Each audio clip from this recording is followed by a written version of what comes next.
Welcome to Treble the Trouble with your hosts, crochet designers Faye, Helen, and Amanda.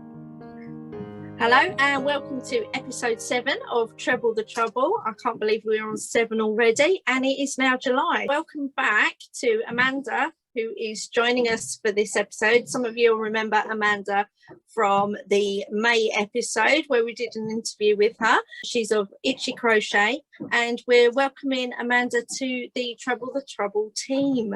So thank you, Amanda. Welcome.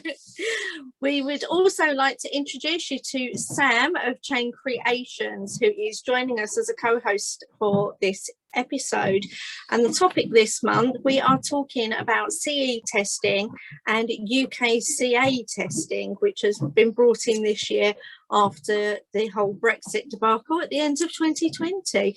So what is CE testing and UKCA testing? I don't know a lot about it, but I'm led to believe that it is a legal requirement, safety standard testing, normally aimed at anything that could be considered suitable for children. Am I right, Amanda? It's everything that's ever sold, but with regards to us, yes, it's toys, soft toys. If something is an art doll, it is exempt, but there are very strict rules as to how you can class something as an art doll. Very interesting.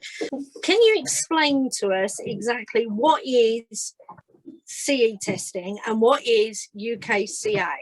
They're very similar, I'm led to believe. I don't know about the UKCA, so I will hand over to Sam with that one. But it is basically testing a soft toy or any toy to make sure that if a child pulls at it, chews on it, throws it around the room, bits aren't going to break and create a hazard. So there'll be no like small parts coming off that a child could choke on. If it manages to come in contact with fire and sets alight, that the child can let go of it before they're injured. All that sort of safety stuff. Is that the same with the UKCA, Sam?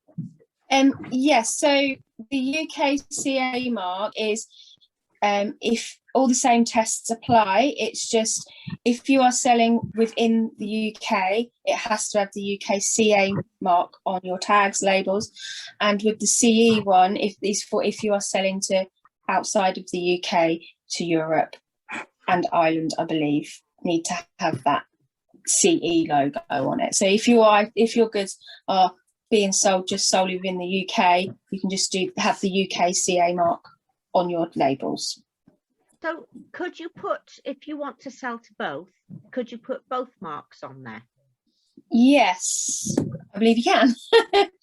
Yeah, when you fill out the paperwork and the files, when you've done all your tests and you think that your item is safety passed, there is a declaration of conformity form, which is the final sign off to say it's safe. There is a different one for the UK and there's a different one for the CE one.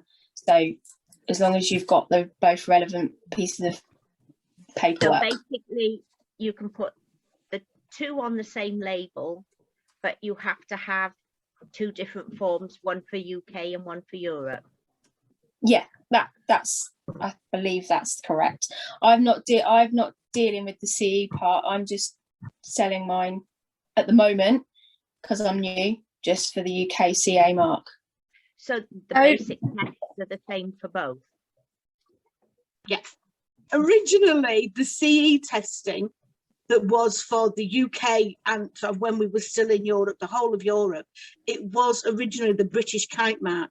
So the standard is a British standard anyway. So there was no need to change the rules just because we left the EU. Okay, so we know what it is now. How do you do it? So there's certain tests. There are tension tests where you have to twist any seams of your toys. So if you stitch the arms on, leg, heads, whatever, you twist them so that if a child twists them, the arm doesn't come off. There is a picture. Sam sent a picture of the torque test. That is the weight test you dangle weights, and I've forgotten how much again already. We'll go for 900 because that's the eye weight. 9.2 kilos. Yeah, 9.2 kilos. That's the eye weight. You may as well do that. And that's to make sure the children fighting over the toy, they're not going to rip the arm off, and then the arm presents as a choking hazard, basically. That's a lot of what the testing is, dangling weights of things. I have a picture of how I do the eyes. When you have the safety eyes, it's best if you put a ribbon underneath them. If you put a ribbon between the soft toy and the eye, then you can attach your clamp to the ribbon to then attach the weights to your toy to see if the eye will pull out if a child gets at it, because despite what you'd think, because you've got to do the test, it's really difficult to get something between the fabric of the toy and the eye once the eye's on. So then you want to be able to make sure that that eye isn't going to come off and choke the child. Okay, so you've explained some of the tests, but actually if somebody wants to go down this route, where would they begin? You can go to the library. All the information, all the requirements are all free to find, and you can read the CE testing regulations. You can get them online these days as well, and it will give you, it's very dry, it's a very long read, but it will give you each individual how much weight you need to apply to the limb and how far apart the G-clamps need to be, and all the rules and regulations that your toy needs to pass. But it's not an easy read. It is a very long document. Finding the right bits of information can be a bit of a slog. Is that the same way that you found out about it, Sam? Yes, so I purchased the pack, from Performance, which then you download all the information, all the files. It gives you the checklist of all the tests you need to do, the order that you need to do them in, because they all need to be done in a certain order. And it also gives you templates of the files that you need to fill out, that you keep for your documentation, that they are safe, and templates of the final declaration of conformity forms. So you get all that within the pack, and then it's just all stored on the computer, obviously. And I found that very useful for knowing the tests, and it tells you everything you need to know. We do have links for these for this pack, which will be put at the end of the video, or below it. Yeah, underneath it. That's it. So do you have a favourite part of this testing? Fire. I like the Fire. Yeah, Is it a whole new hobby? it can be. Yeah. Yeah. It's very it's actually quite therapeutic, I find. It's good probably to do it on a day when you're feeling a bit like you need to let some anger out, some aggression. Set fire to your toys. I didn't feel like that at first. At first I was like, oh, I'm gonna have to set fire to my poor creation. You know, it was quite wrenching at first, knowing that you've got to do that, because you've put all the time and the effort into making the item. And obviously it's 2 items you have to do. So it's quite, but Why do you have to do 2? so you have to do 1 washed and 1 unwashed. And you have to perform do, the same tests on both? yes. You do all your tension and your torque tests and all the necessary tests first, and then you would wash one, and then you do it all again on the unwashed one, on the washed one, and you set fire to both of them. Do you get the same results, or do you tend to get very different results between the 2 samples? I got different results. Oh, so my, okay. you know, my lovies, the before and afters, Let me grab them. They are crocheted to the same tension, and the skull one was washed and it shrank in the wash. When it came to the burn test, they burned the unwashed one burnt a lot quicker. It was still well within guidelines, but it burnt more. You can see that it's got the bit missing at the bottom and its head's coming off. So the washed one was actually more fire safe than the unwashed one. I found the same on my ones as well. The ones that were washed were better. I wonder whether that's because there are certain chemicals in the yarn which get washed out on the first wash. The other thing might be because, especially with the cotton ones, they've shrunk, so they've tightened up, so there's not quite as much air in between the stitches. I assume because they tightened up, because Right. my bears all had the same burn rate, and my inchoates, when I did them as well, they had the same burn rates, but it was just the lovies that burnt differently. Because they were cotton. Yeah. That one's probably down to the tightening up. But Sam said, you said yours burnt a little bit differently as well. Yeah, they did burn differently. Not massively different, but there was a slight difference in just a few seconds in difference. But obviously they were all well within the safety requirement. I think we got a video of somebody setting something on fire. I have a pig puppet that was tested for the flame testing.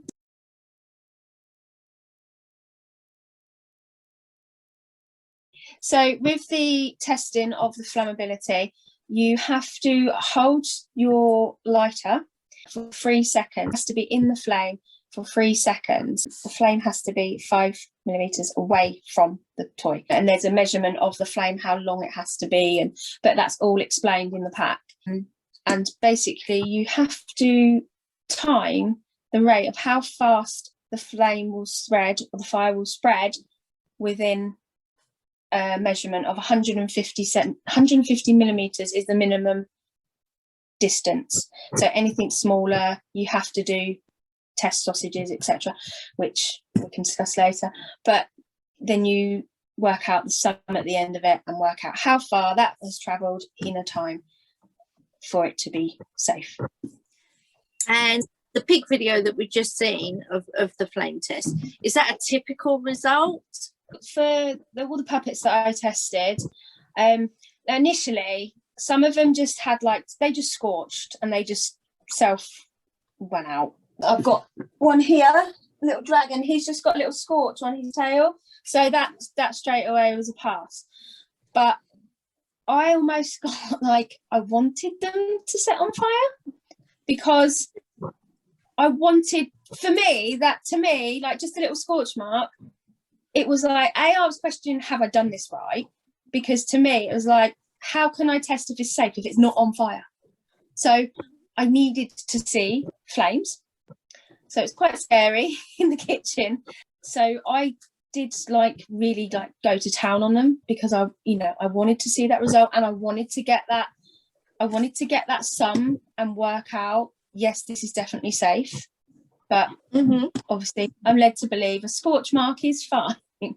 But hey, if I can set fire, I'm gonna. So have you had any puppets actually go up in flames, as it were? Yes, I had the sheep puppet that I did. That went up scarily, but scarily again, it was still within the safe zone.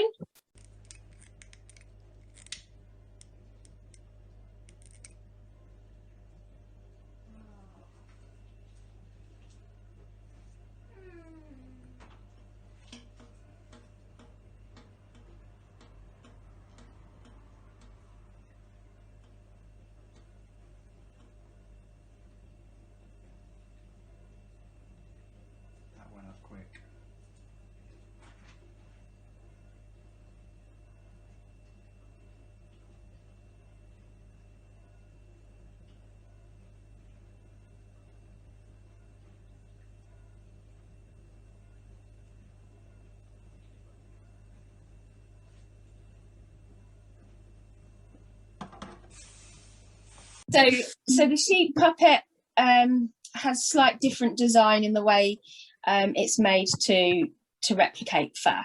So it has what we call the loop stitch, which is very loose stitch. So as soon as that took hold, that just went up, as you can see. So you can see the loop stitch. There's a lot of space around the yarn, and lots of air can get within that and ignite the flames. And that's what happened in the video, wasn't it? Yeah. So was it within legal limits? Yes, it was within legal limits. It was very high compared to all the other puppets, which were 2, 3, and maybe 4 seconds, which is low. The sheep was like a 24-second burn rate. So in comparison to the others, very high. And the legal requirement is it's under 30. So it's still passed, but it was still scary. I can imagine. Yeah. In view of this, obviously these are all my designs, but Sam's been making them to sell. So in view of that, I was a bit scared about that, because the idea of these burn rates is so that they can drop the toys if they catch on fire. However, with puppets, they can't drop them. You've got your hand inside them, and if it should catch, are they going to get them off their hands quick enough? So the puppet is going to be redesigned. Sam's made one that's along the lines of the way I'm going to redesign it, with the bobble stitch on there.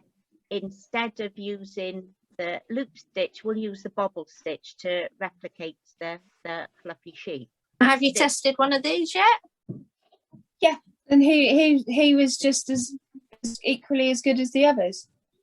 It just makes such a difference, because obviously it's tighter.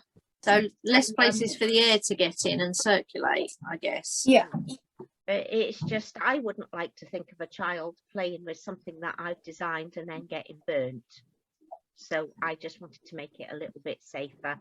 And until Sam started testing these toys, I didn't realise how quick that was going to catch and what a difference the stitches that you use make. I mean, I've never looked into safety testing because I've never had any intentions of testing them and selling them. But yeah, that was scary. Similar experiences with you, Amanda?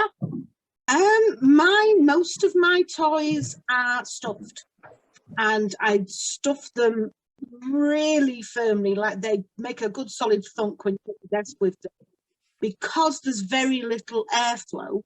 The worst one I did was the merry-go-round bears, the riot bears, and they melted because they're acrylic, but because there's not much air, their feet just melted a little bit. The best one was in coax, who didn't even catch. There's not even a scorch mark on his feet from when he was flame tested. Wow. And why do you think that is? The shape of the feet is different. In coax just has little bobbly feet. And I think that shape difference, the difference in how the feet are crocheted, just there was that little bit more air. It could have been the yarn, because they're both acrylics, but they are different acrylics. So it could have just been that the merry-go-round that's used for the riot bears is just a little bit more flammable. So whether this is right or not, because I've never used that, but looking at the pictures, the one that you used for the riot bears, it looks fluffier. That's the original riot bears. They were made with riot yarn. Actually, that's why they were called riot bears. Them I didn't end up testing. It's easier to get the certificates for the merry-go-round that I ended up going with for the chemical migration certificates, because you can't do that test on your own. So you have to get that tested in a CE testing lab, or some manufacturers have it on their websites. If you email them, they will send you the certificates. I couldn't get certificates, and I couldn't afford to test Riot, unfortunately. Right. what is chemical migration? Chemical migration is, putting it bluntly, if a child sucks this bear, will it kill them? There are certain chemicals used in the dyeing process of fabrics and yarns that are harmful, and they have to be within a certain tolerance level for you to be able to make children's toys out of them. And they test when you get it wet. I think this is how they test it. When you get the yarn wet, residues come out in the moisture, and you just haven't got, unless you've got a mass spectrometer in your kitchen, I don't know, you can't do that one at home yourself. So you have to get these certificates from the companies that make the yarn. Yeah, you can get them from the companies that make the yarn. You can send samples off to a testing house. They usually charge between £30 and £50 per colour. And you have to do at least 3 colours of a specific brand to just sort of cover your bases, to say, like, you know, these 3 colours have been fine, the rest will be fine, probably. So if the companies don't supply them, this can work out quite expensive. It can. There are certain Facebook groups that club together. They work as a community. Everybody chips in a little bit, and then things that people would like testing, they test them as a group, so it's not costing as much, and everybody gets the benefit of that testing then. That's a really good idea. That is a really good idea. And Amanda, I believe you're giving us the link for that, aren't you? So we can put that in the description as well. I'm a member of, they'll be down there. So I'm guessing you're a member of these groups as well then, Sam?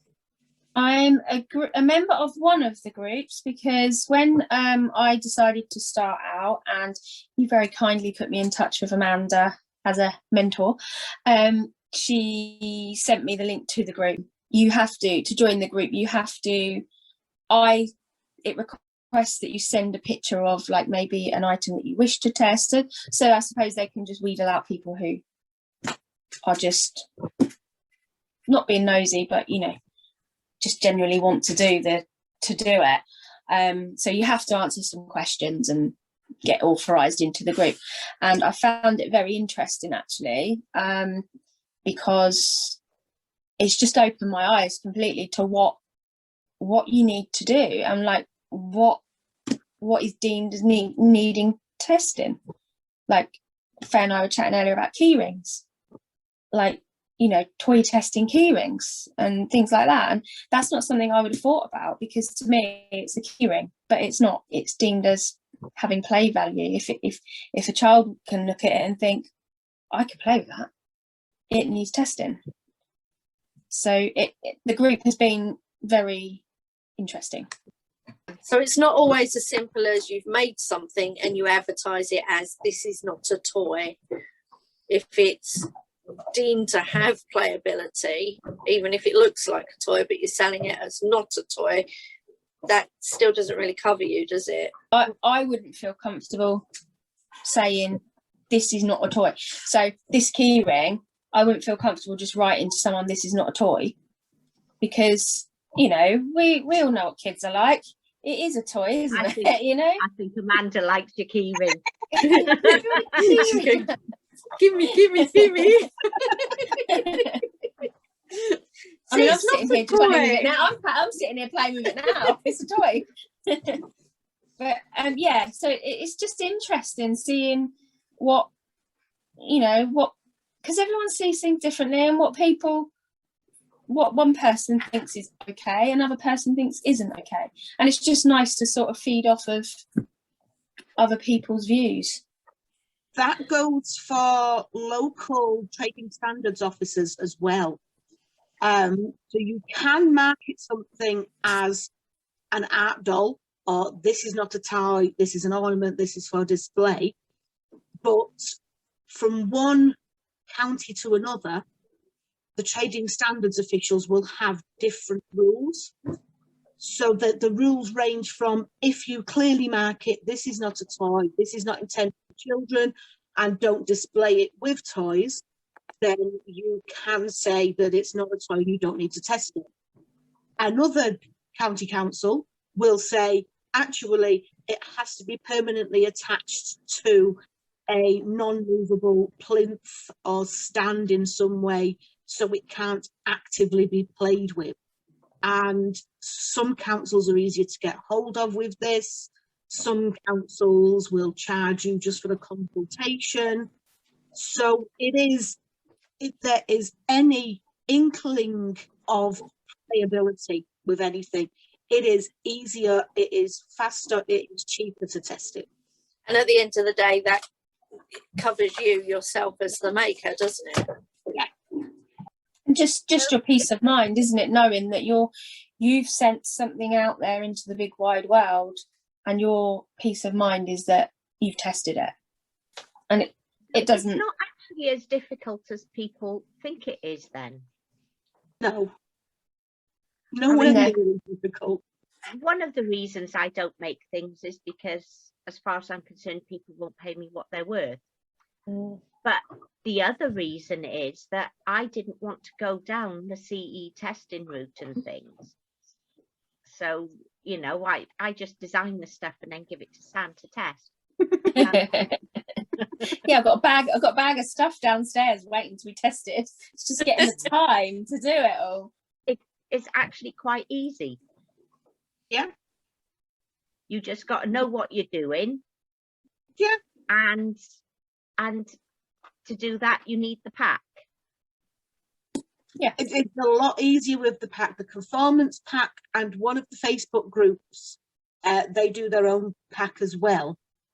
It step by step lays out the instructions.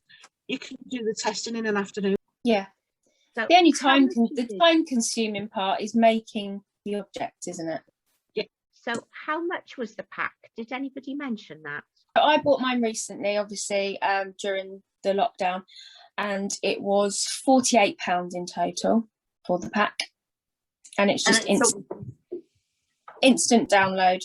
It's £40 plus VAT, so yeah, £48. And that's a one-off fee. One-off fee. You don't have to pay like something extra every year or so. Just a one-off fee, I suppose, unless anything drastically changes, and then they've got to update it, and you have to update it. I guess you'd have to pay out again, but as that was just a one-off fee of the £48. And then equipment wise, I purchased some G clamps to do your torque testing, and a lighter, because I don't have a lighter.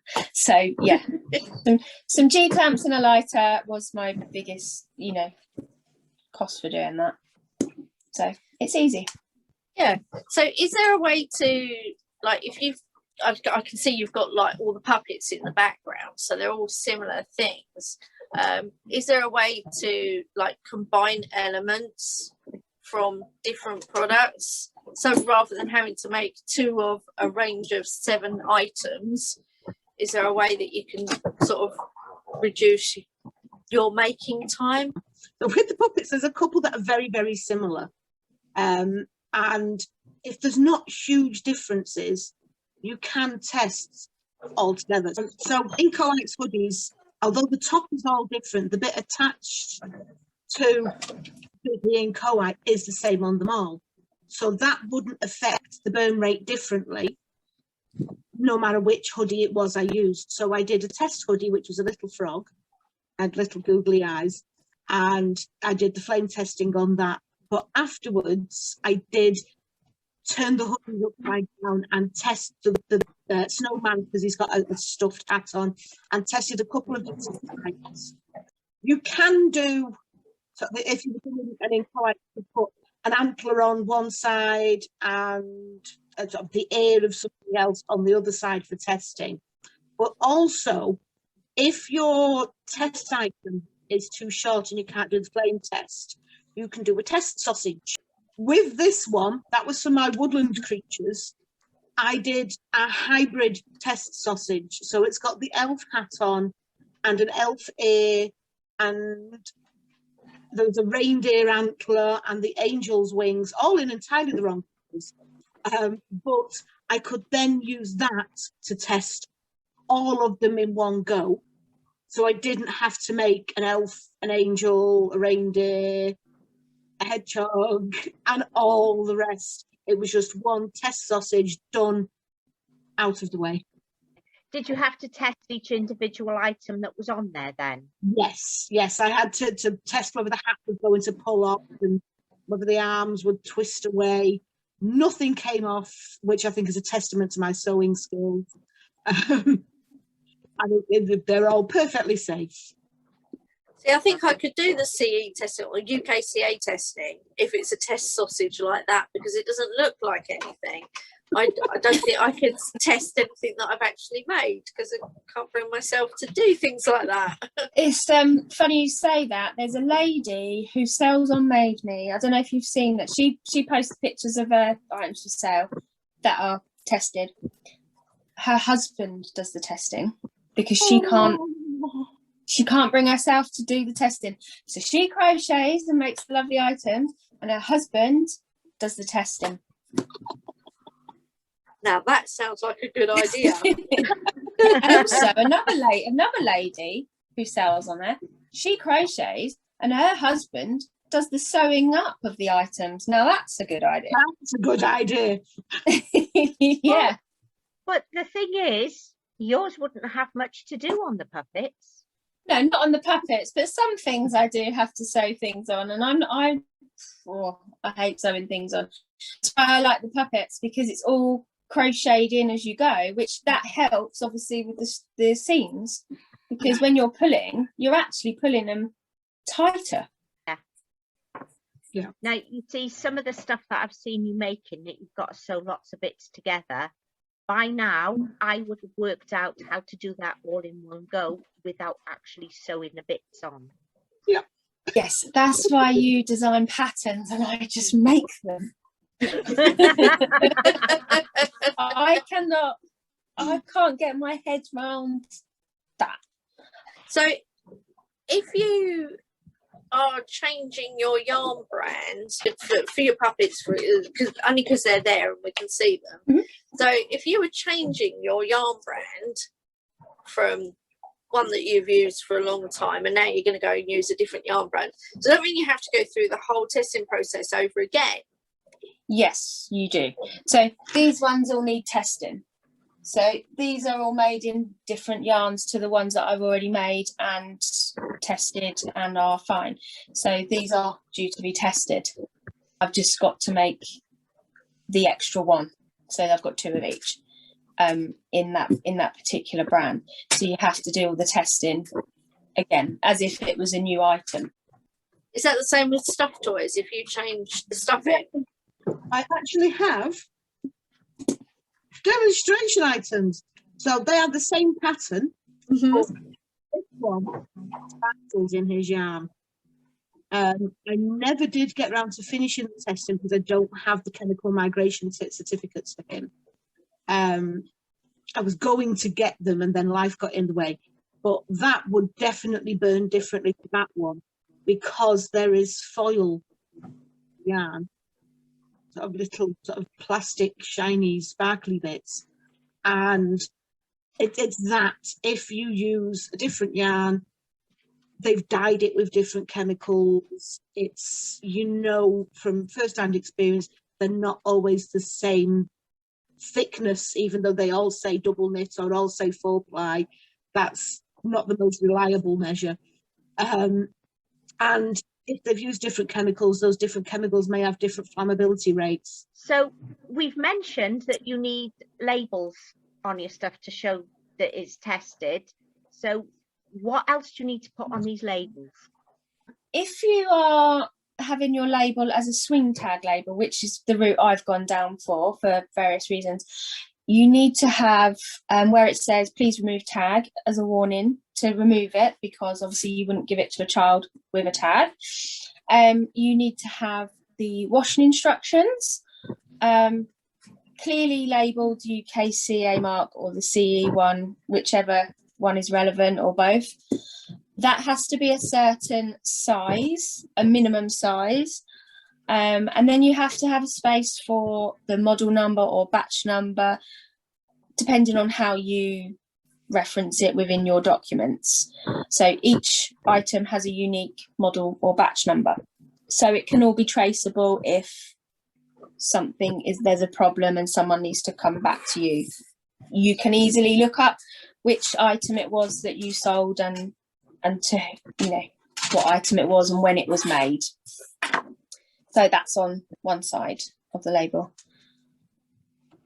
And then on the front of mine, you have to have your address, which can be abbreviated version like that one is with your door number and postcode, and business name. And obviously I've gone down with the social links for advertising purposes. So this is a swing tag, I guess. Yes, these are swing tags, so they can be removed. You can do sewn in labels, but they have to be, if you go for sewn in labels, obviously they have to be compliant, and you have to obviously test your toys with them sewn into them. Right. Whereas a swing tag, you just poke it through a hole. Yeah, just attach it to the item, and then they can be removed, and obviously, as it says, retained for future reference. So they can contact you or trace you if needs be. We see a lot of stuff for sale online, right, that hasn't been tested. What could happen if something like that, for example, if you hadn't tested these puppets and you sold one and some child got injured because you hadn't tested it properly and there was something wrong with it? For example, I know the puppets don't use eyes, but say one of the bears, one of the eyes came out because it wasn't attached properly and you hadn't tested it. What could happen? You can get fined. I've got a euro, I only know the euros, up to 15,000 euros fine. And that's not even if somebody gets hurt. If trading standards go and visit the craft fair you're at, or buy your items off the internet and then non-compliant, up to 50,000. And worst, you can have your means of production removed. They can seize all of your yarn, your crochet hooks, even your darning needles, and take the whole lot away from you, and you will not be allowed. That's Yeah. We shall not be moved. That is worse than the fine. No one will take my crochet hooks. So trading standards can go around and buy stuff and you don't know that they're buying it for trading standards purposes. They don't usually. They will. If you're at a craft fair, they will show them. They say, "Hi, we're trading standards. Are your toys CE tested?" And if you've got your label and everything, they assume that you are tested. You don't have to show them your declaration of conformity there and then, but they can buy your items, test them, and ask to look at your files at any time. Right. So it is a bit of a minefield, isn't it? Because there's so many people out there selling stuff that aren't. Yeah. They are just lucky. If you don't get caught selling non-tested toys, you're just lucky. And for the chances of your toy not passing, it's not worth the risk. I haven't encountered in my years of following the Facebook group, I'd say I could count the number of toys that haven't passed on their first test on one hand. It'd be interesting, you know, it's interesting to think these people who sell without testing, how much of it is ignorance? Some people just think, you know, I don't need to do that. And how much of it is just unawareness? People, you know, you can handle unawareness. There are certain makers out there who, if you ask them if their toys or whatever are CE tested as a potential customer, you will get shot down and if you ask them on social media, they will block you. Yeah, get and very defensive. Yeah, and there's no need to be. It is that easy to do. Yeah. But as a parent, or, Yeah. or anyone buying, a grandparent, a parent, whatever, you're within your rights to ask, aren't you? Like, because naturally you want to purchase something that is safe. But then also you assume if someone's selling, you know, some people will assume because someone's selling a toy, It'll be safe. that it's safe. Now, you see, I could, if I wanted to, ask Sam for all of her certificates and things, right? Because she is selling her puppets in my shop. But she crochets differently to you. No, what I'm saying is Sam sells her puppets in my shop. Right. So I'm within my right to ask yeah. her for her certificates for proof that she's done all the things that she says she's done. You can, yes. I mean, I know she's done them because I've seen the videos, but And she's seen me messaging Amanda, what does this mean? no, actually, I have seen other pictures of a pile of burnt toys sitting in a bowl of water On the draining board. where she set them on fire over a bowl of water so they could just be dropped straight into it. It was like filled with water. It was like a Sunday carvery in here. There was roast pork, roast lamb, roast chicken, roast beef. What if you wanted to, I mean, UKCA obviously covers you for selling in the UK only. And if you want to sell to Europe as well, you need to be covered by the CE testing because that's the European standards. What if you wanted to sell further afield, for example, America? Don't sell to America. Why? In America, it's very complicated. So they have a different set of limits. So the weights are different. The flame test is different. The chemicals that are allowed in the chemical migration test are different.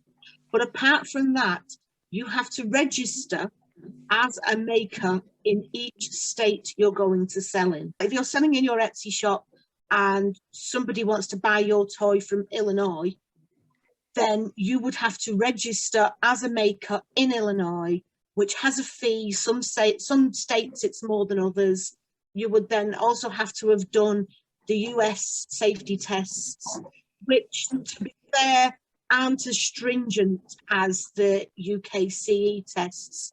So in all likelihood, they would pass, but you would have to use the US forms.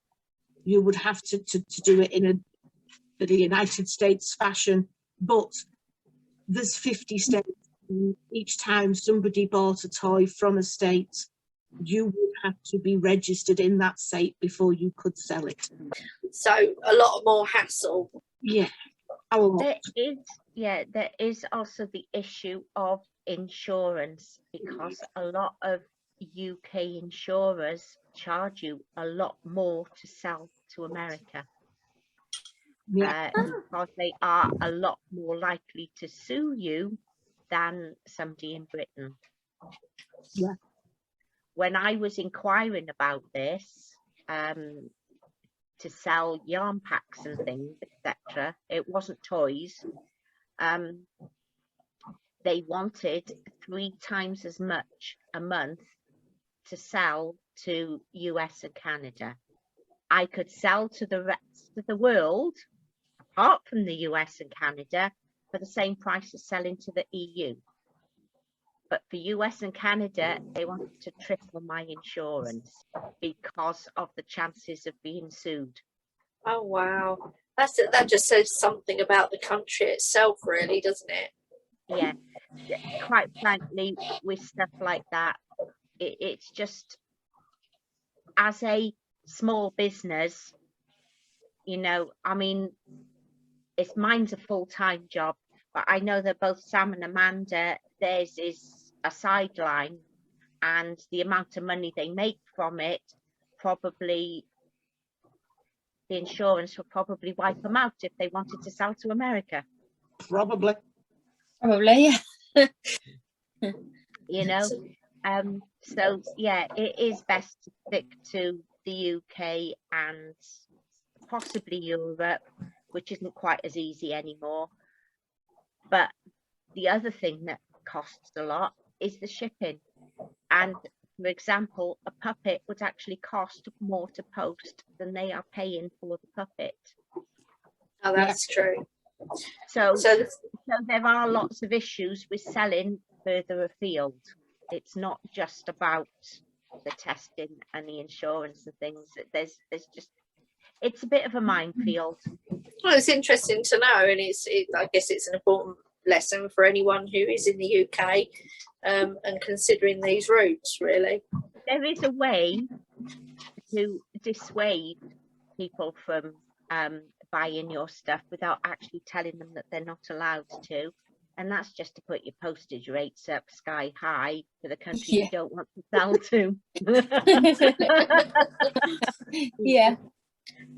Yeah, I think that works both ways as well. I was looking at something that's for sale in America, and it would cost me like £35 just to have it shipped, and I'm like, I'd only be paying a tenner for it. Yeah, it does work both ways, but yes, unfortunately America is just, it's more trouble than it's worth when you're selling stuff like this. Absolutely. You know, I sell digital patterns out there, and my insurance company are fine with that, but when it comes to physical items, it's just not worth the hassle. So a recap then. So what was your initial outlays in getting yourself started? So what were the potential costs for starting up, and what was it that you need to have in order to go down the route of testing your toys? So for me, I purchased the Conformance pack online.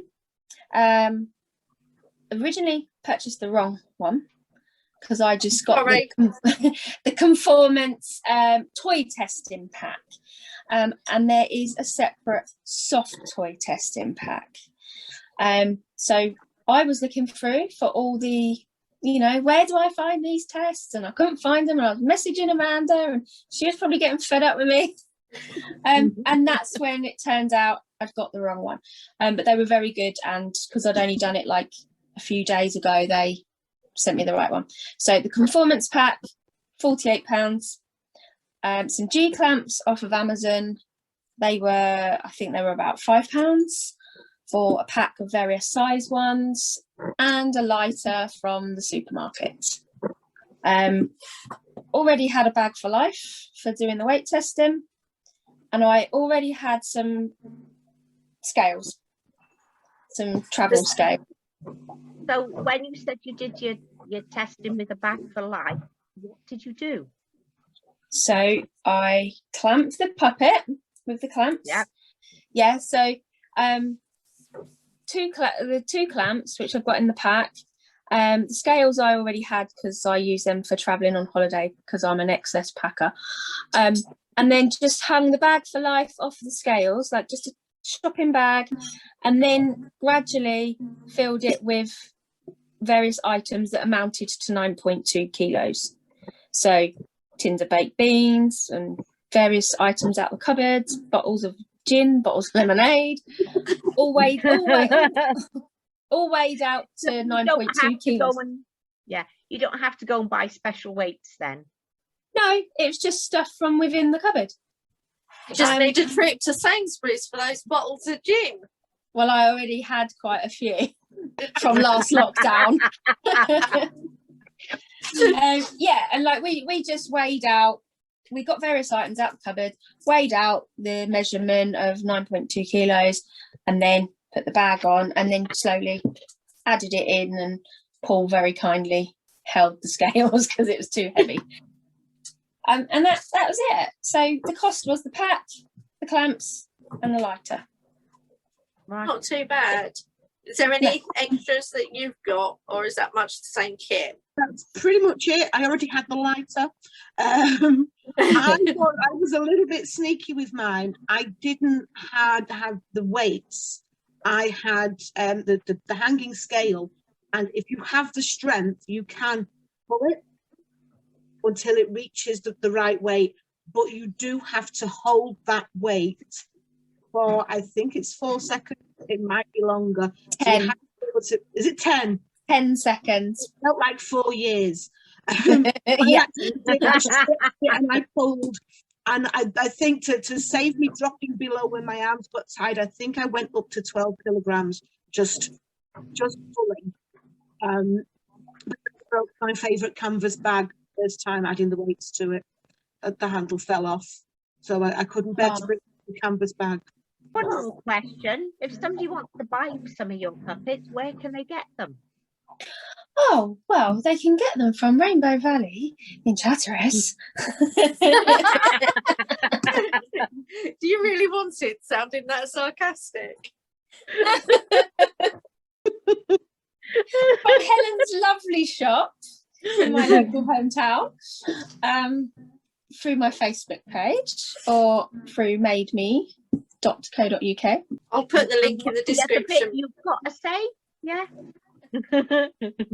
Like and subscribe. What about yours, Amanda? Do you sell the finished one still, or do you just do the patterns? I do just sell the patterns at the moment, but if somebody came to me with a commission of something I've already tested, I'd have no problem whipping up a commission and selling a finished item of anything that I have tested. So where do you sell them?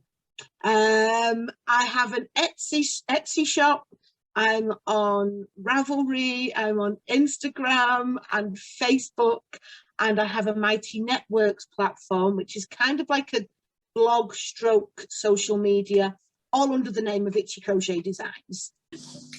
So yeah, so any resource links that we have, Facebook group links, the Made Me shop for chain creations, etc., I will put them in the description below for you. So after the video, after watching, you can go and click on those links. Thank you, Sam and Amanda for joining us today. Like I said at the beginning of the chat, Amanda is now a part of the Treble the Trouble team, so you will be seeing a lot more of Amanda and Sam, co-host. Thank you for joining us this episode. It's been really interesting, and actually I'm not finding the testing quite as scary as I thought it was at the beginning, so thank you very much for that. Next month, so episode 8, crumbs, August, is going to be Treble the Trouble with history of crochet, and we have a special guest joining us for that one. So thank you very much for watching. We hope you've enjoyed it. If you had, there's a thumbs up button down there. Can you give it a like, please? Feel free to comment and give us your feedback in the comments thread below the video. If you have enjoyed it and you don't want to miss next month's episode, hit the subscribe button and then the bell so that you get notifications of when it goes live. Thank you for joining us, Helen, Amanda and Sam. I think we should all say good night. Good night. Bye. Thank you for sharing your time with us. This video has been made possible thanks to Unravel and Unwind Patreon supporters. You too can become a patron for as little as £3.60 a month. To subscribe, visit www.patreon.com/Unravel and Unwind.